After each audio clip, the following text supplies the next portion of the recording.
En 1978, cette image étonnante d'un gorille se prenant en photo dans un miroir a fait la une du National Geographic. C'était la première fois que le monde posait son regard sur l'incroyable créature connue sous le nom de Coco, un gorille des plaines à qui on avait appris à communiquer avec les humains. Mais elle ne demandait pas seulement des bananes. Ce qu'elle avait à dire a stupéfié les scientifiques du monde entier.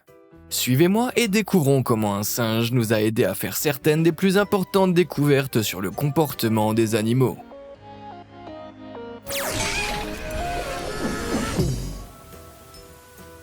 Né au zoo de San Francisco le 4 juillet 1971, Coco s'appelait Hanabiko, ce qui signifie en japonais « enfant des feux d'artifice ». Comme c'est patriotique et poétique. Elle a vécu avec sa mère dans la troupe de gorilles du zoo jusqu'à l'âge de 6 mois. Mais on lui a diagnostiqué une maladie et elle a dû être élevée par une famille humaine dans une nurserie du zoo. Alors qu'elle commençait à se rétablir, la jeune femelle gorille a attiré l'attention de Francine Penny Patterson, alors étudiante en psychologie. Penny pensait que Coco pourrait être le primate parfait pour une nouvelle étude révolutionnaire. Elle a proposé que l'on apprenne à ce jeune gorille à parler aux humains en utilisant le langage des signes. 6 mois plus tard, en juillet 1972, Coco a été transféré à l'université de Stanford, donnant ainsi naissance au projet Coco. Avant de nous plonger dans l'histoire incroyable de Coco, pourquoi ne pas vous divertir avec les boutons j'aime et s'abonner? Je mets en ligne de nouvelles vidéos tous les jours, sur des faits fantastiques ou des histoires sensationnelles comme celle-ci. Ce serait banane de les manquer. Maintenant, revenons à l'affaire des singes. L'étude s'est basée sur des découvertes d'une femelle chimpanzé appelée Washoe, qui a été le premier animal à acquérir une forme quelconque de langage humain. Washoe a été élevé par des humains depuis son enfance, et dans le cadre d'une étude réalisée en 1969, on lui a enseigné la langue des signes américaine, ou ASL. Mais ce qui était encore plus stupéfiant, c'est qu'elle utilisait ces signes pour communiquer ses émotions. Jusqu'alors, beaucoup pensaient qu'il s'agissait d'une caractéristique propre à l'homme. Dans un récit incroyable de 1982, une bénévole appelée Cat Beach qui travaillait avec Washoe est tombée enceinte. Washoe demandait souvent des nouvelles de la grossesse de Cat en signant « baby » et se montrait fascinée par son ventre qui grossissait. Malheureusement, Cat a fait une fausse couche. Lorsqu'elle est retournée voir Washoe plusieurs semaines plus tard, elle a annoncé la nouvelle au chimpanzé en signant « mon bébé est décédé ». Mais lorsque Washoe a répondu, tout le monde a été stupéfait. Elle a touché sa joue et a tracé une ligne le long de son visage, le signe ASL pour pleurer. Les chimpanzés ne versent pas de larmes, mais Washoe a réussi à associer les pleurs humains à la tristesse, une réponse étonnamment humaine et empathique. Il s'est avéré que Washoe avait également perdu 2 bébés après leur avoir donné naissance et a montré des signes de dépression par la suite. Peut-être comprenait-elle ce que Cat traversait. Puis, avant que Cat ne parte, elle a signé « Pardon, personne embrassée ». On aurait dit qu'elle ne voulait pas que Cat parte sans un soutien émotionnel. Les gorilles étant si grands et si difficiles à dresser, ces primates n'avaient jamais été envisagés pour une étude de ce type auparavant. L'apprentissage de Coco, âgé d'1 an, a donc nécessité beaucoup d'aide. Au cours des 11 premiers mois du projet, Coco a été en présence d'une ou plusieurs personnes pouvant signer avec fluidité en ASL pendant 10 à 20 heures par semaine. Ils lui ont appris les signes par 2 méthodes. La première était appelée moulage. Les compagnons de Coco donnaient à ses mains les configurations et les mouvements appropriés. La seconde, appelée imitation, consistait à encourager Coco à former le même signe, après qu'ils aient été utilisés par un enseignant. Ici, Penny utilise d'abord le signe pour bonbon, puis déplace les mains de Coco pour imiter les gestes avant de la récompenser avec la friandise. Ça a l'air bien plus savoureux qu'une banane. Mais comment les chercheurs pouvaient-ils savoir que Coco communiquait réellement et qu'il ne se contentait pas d'imiter les comportements qu'il avait associés à des friandises savoureuses? Dans le cadre du projet Coco, un signe comme celui-ci n'était considéré comme acquis de manière fiable que s'il répondait à des critères scientifiques. L'un de ces critères était qu'il devait être observé et enregistré par 2 observateurs indépendants. Cela empêchait les gens de mentir ou de se tromper sur ce qu'ils ont vu. Un autre critère était que Coco devait utiliser spontanément un signe pendant au moins la moitié des jours d'un mois donné. Cela signifiait que le signe était à la fois mémorisé et appris. Enfin, il devait être utilisé de manière appropriée, de sorte qu'elle apprenne des signes spécifiques liés à des choses spécifiques. Donc toute la science étant en place, à quelle vitesse Coco allait-elle apprendre cette nouvelle langue étrangère? Étonnamment, il n'a fallu que quelques semaines d'entraînement avant qu'elle ne signe son premier mot toute seule. C'était une approximation proche de nourriture ou manger. Bon sang, un singe comme je les aime. Ensuite, il y a eu plus, que vous pouvez voir qu'elle fait en poussant le bout de ses doigts l'un contre l'autre. Et après, elle a appris boire, comme vous le voyez ici. Après les 2 premières années, son enseignement est passé à 8h30 par jour, soit plus que les journées de travail de la plupart des écoles. Si seulement Coco pouvait passer mon examen de calcul à ma place. À l'âge de 3 ans et demi, le vocabulaire de Coco s'était enrichi de 100 signes répondant aux critères les plus stricts, et près de 300 autres qu'elle utilisait spontanément. À cet âge, la plupart des enfants humains ont un vocabulaire d'environ 1000 mots. Même si cela semble être un grand écart, Coco n'était pas si loin derrière. En fait, elle pouvait utiliser le même nombre de mots qu'un enfant moyen de 2 ans. Pour un gorille, ce niveau de progrès était étonnant. À l'âge de 5 ans, elle utilisait régulièrement 500 à 600 signes et pouvait enchaîner des signes dans une phrase pour communiquer ses désirs et ses besoins. D'après la vitesse de son développement, cela lui donnait un QI d'environ 85. Pour mettre tout cela en perspective, la moyenne humaine se situe autour de 100, ce qui signifie que Coco devait déjà être plus intelligente que la plupart des habitants de la Floride. Entre 1972 et 1982, le nombre de nouveaux mots que Coco a appris chaque année se situait entre 2 et 200, mais elle n'a jamais cessé d'essayer. Ici, en 2009, vous pouvez voir comment elle a appris à signer papillon pour la toute première fois. Je suppose que parfois, elle était littéralement en train d'improviser. Cependant, Coco n'était pas une ardoise complètement vierge lorsqu'elle a commencé à apprendre à signer. Penny a par la suite découvert que les gorilles et autres singes ont un langage gestuel naturel.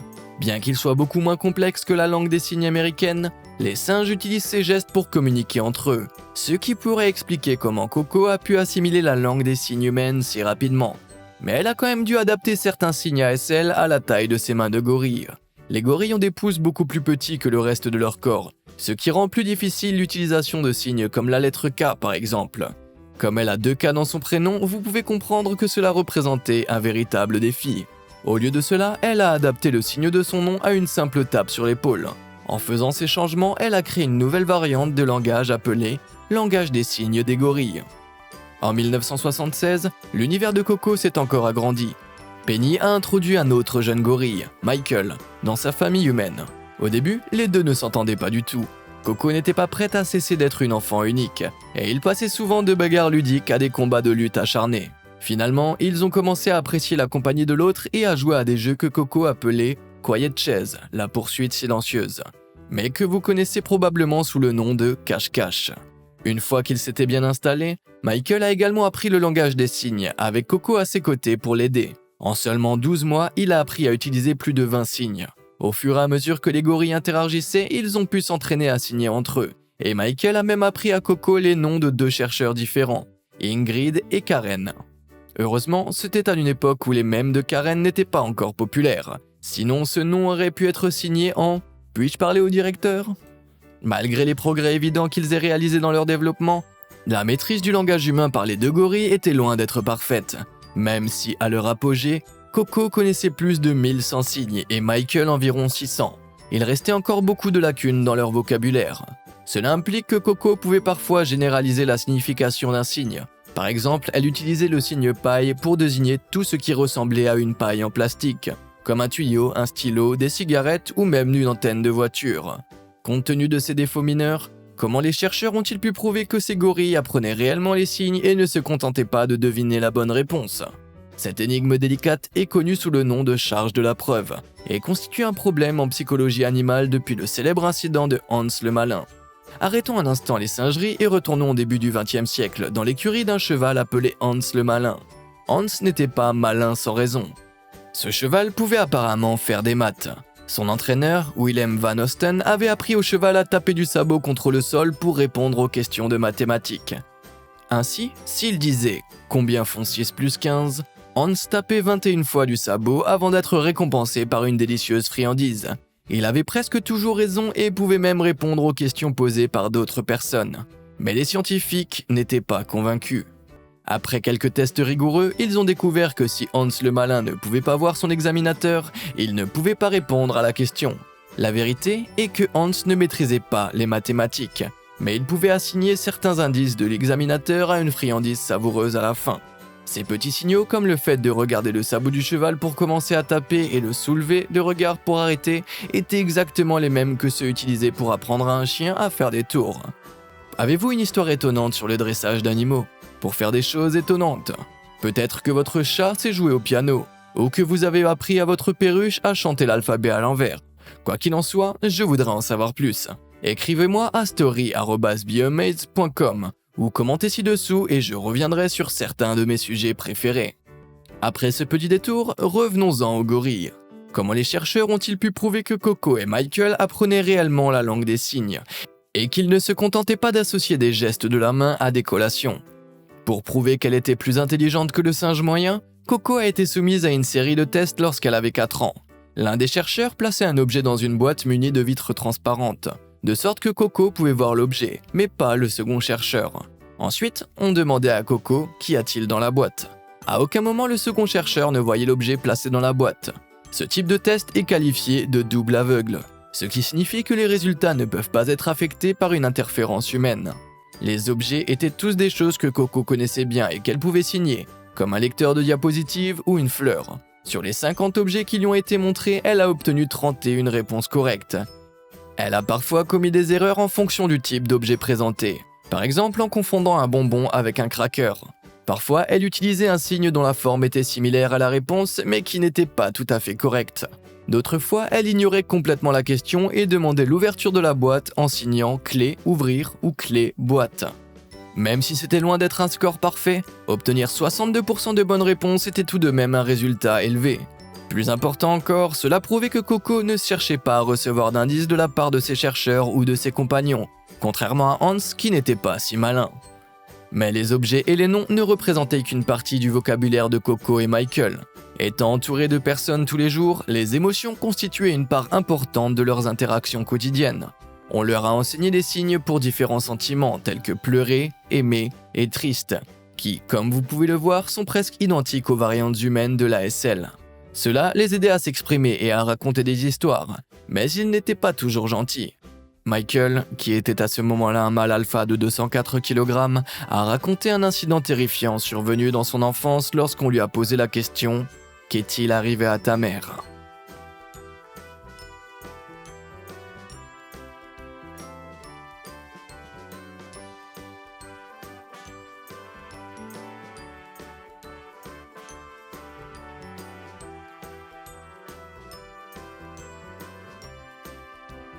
Pas besoin d'être un scientifique pour comprendre que quelque chose de très grave s'était produit.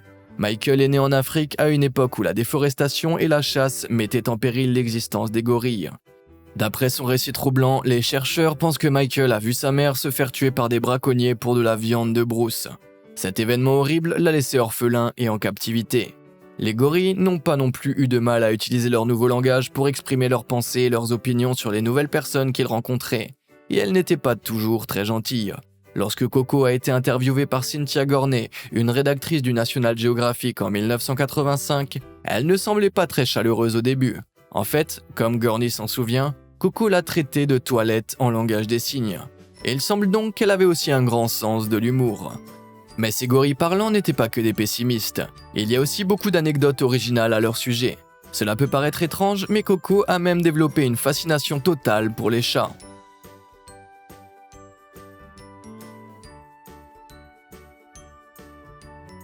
En 1983, elle a demandé à avoir un chat à elle pour Noël. Les chercheurs lui ont acheté un chat en peluche, mais quand on lui a donné, elle a signé à plusieurs reprises le mot pour « triste ». Alors le jour de son anniversaire cette année-là, elle a reçu son propre vrai chaton. Elle l'a appelé Olbal, parce qu'il ressemblait à une petite boule lorsqu'il se mettait dans cette forme. Elle l'a traité avec douceur et tous deux ont passé des heures à jouer ensemble. Le duo était si inhabituel qu'une photo de Coco berçant son ami félin a une fois de plus fait la couverture du National Geographic, changeant la façon dont les gens voyaient ces primates intimidants dans le monde entier. Cette douce saga a même fait l'objet d'un film de 16 minutes, ainsi que d'un livre, mais Olbal allait donner à Coco une importante leçon de vie. Un soir, le petit chat a été renversé par une voiture et Penny a dû annoncer la terrible nouvelle à Coco. Et elle a été plus brave que je ne le serais jamais. Coco a répondu de manière émouvante en faisant les signes mal, triste, grimace et pleuré à plusieurs reprises, pleurant clairement la perte de son petit chaton adoré. Coco et Michael ont tous deux montré au monde que les gorilles étaient capables d'émotions complexes comme la perte et le chagrin.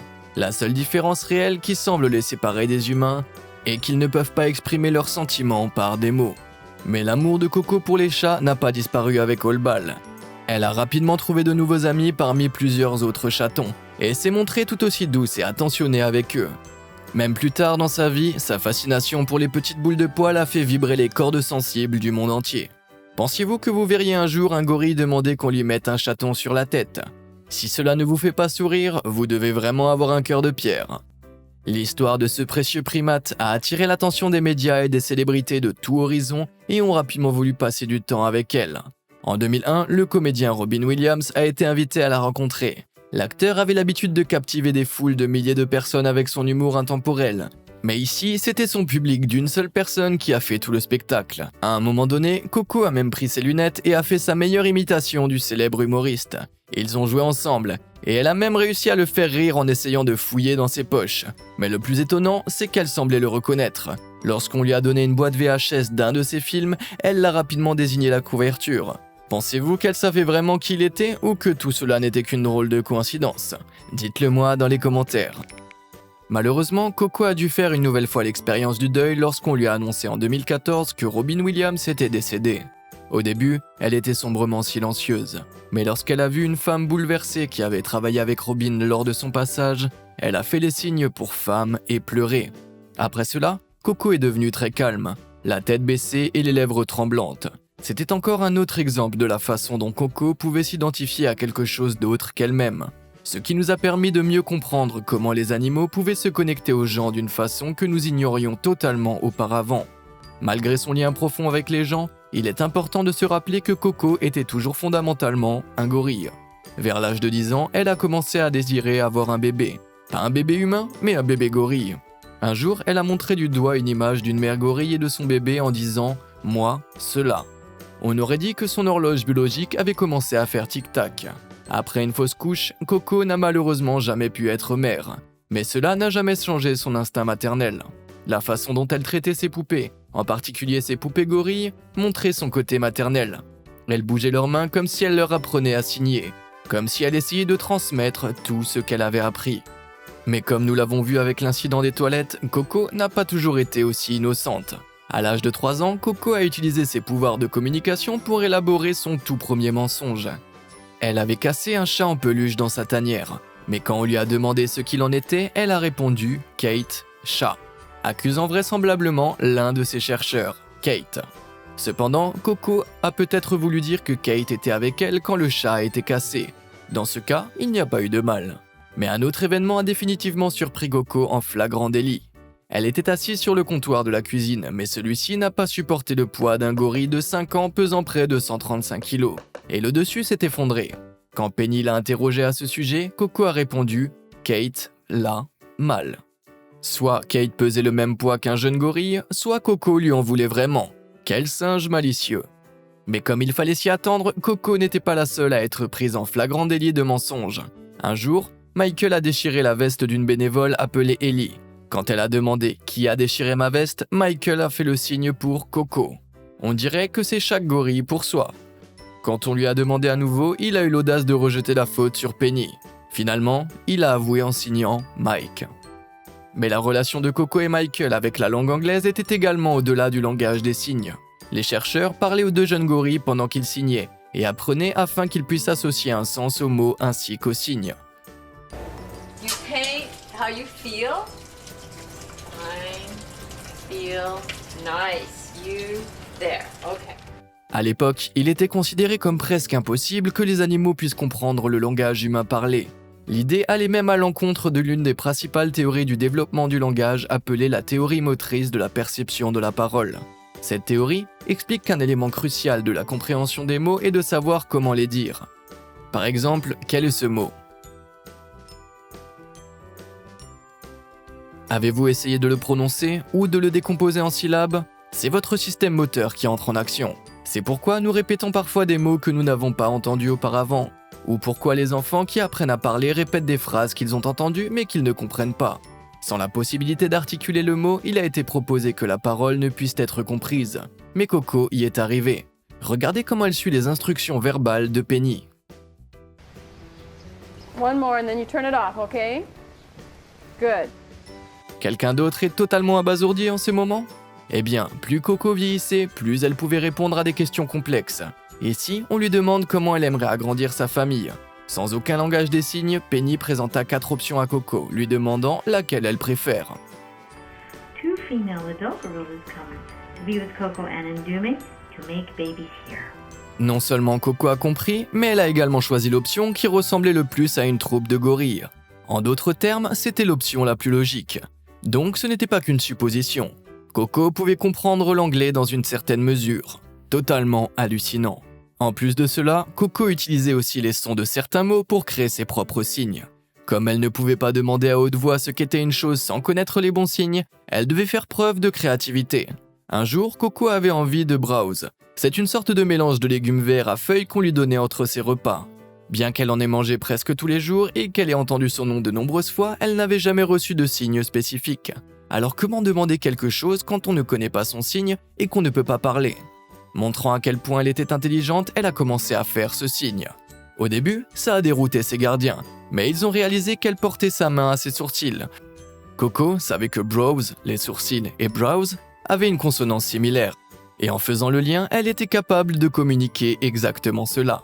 Elle a également inventé des combinaisons de signes pour essayer d'élargir sa connaissance du monde, ainsi que des combinaisons comme œil et chapeau, qui signifie masque, et doigt et bracelet, qui signifie bague. Un gorille bien intelligent. Mais ce n'était pas tout. Coco et Michael avaient encore plus de talent créatif cachés dans leurs énormes manches à poils. Ils aimaient tous les deux peindre, ce qui leur permettait de s'exprimer d'une autre manière humaine. Michael a peint cette image et l'a appelée Apple Chase. Pour vous et moi, on dirait qu'un enfant de 2 ans s'est lâché sur la toile. Mais les couleurs et le nom sont très importants. Apple était le nom du chien préféré de Michael. Un chien noir et blanc qui jouait à des jeux de poursuite avec Michael autour de son enclos. Parmi toutes les couleurs de peinture qui lui étaient proposées, il a choisi ces couleurs noir et blanc, ainsi que le nom Apple Chase. Coco faisait de même, choisissant délibérément des couleurs spécifiques dans une palette en créant des impressions artistiques de choses qu'elle ressentait et voyait, comme love. On aurait pu s'attendre à ce qu'elle utilise le jaune pour indiquer son amour des bananes, mais comme les humains, elle a choisi des couleurs comme le rose et l'orange, pour représenter le sentiment de chaleur. Quelqu'un d'autre pense-t-il que cette éclaboussure orange ressemble aussi à un cœur d'amour? En 2015, la voix unique de Coco a été utilisée pour communiquer avec le monde entier sur un sujet important qui nous menace tous. NOE Conservation, une organisation caritative française qui protège la biodiversité, a fait équipe avec les soigneurs de Coco à la Gorilla Foundation. Ils ont informé Coco des enjeux de la prochaine conférence des Nations Unies sur le changement climatique et lui ont demandé son avis. Regardez ce qu'elle a dit.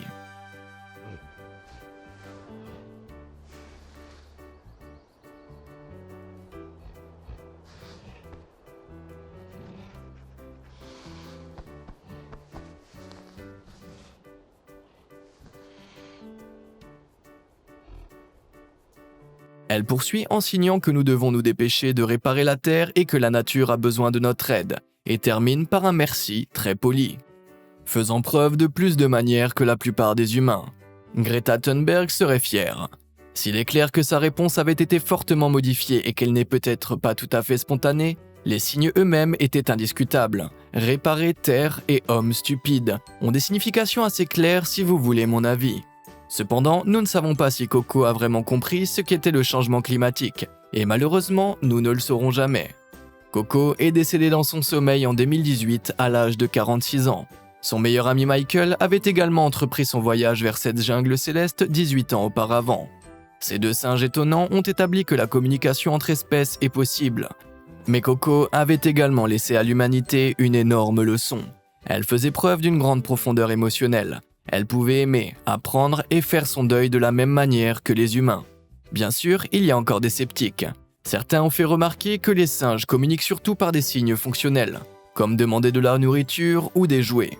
D'autres prétendent que les signes de Coco ont été provoqués par les questions que lui posaient ses maîtres. Quoi qu'il en soit, une chose est sûre, Coco nous a enseigné de précieuses leçons sur la compréhension de la communication entre les animaux et les humains. On peut dire qu'elle a fait un petit pas pour les singes et un grand pas pour l'espèce simienne. Qu'avez-vous appris de l'incroyable histoire de Coco? Faites-le moi savoir dans les commentaires ci-dessous, et merci de nous avoir suivis.